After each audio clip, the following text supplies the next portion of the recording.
Ko'pchilikning savoli aynan ozdiruvchi ukollar to'g'risida gaplashamiz. Ayollar kelyapti yonimga va aytishyapti, biza har xil ibupromenli tarkibli dorilar, ozdiruvchilar, hamma kofelarni, har xil dorilarni ichganmiz, ozishki bilan shug'ullanganmiz, ozganmiz, yana o'z vaznimizga qaytib, yana semirdik. Demak, bunaqa holatlarda ukollar menga yordam beradimi?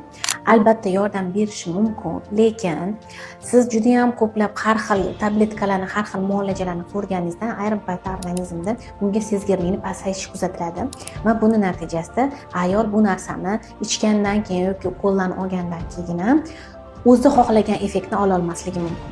Buning uchun albatta vrach bilan maslahatlashish, bitta tekshiruvlardan o'tish va shundan keyingina ozdiruvchi ukollardan foydalanish mumkin. Lekin shuni aytib o'tmoqchimanki, harakatni ko'paytirishdagi bu ozdiruvchi ukollarning ta'siri zo'r bo'lmaydi. Albatta baribir harakatni va ovqatni to'g'ri taqsimlanishi ham juda ham katta rol o'ynaydi.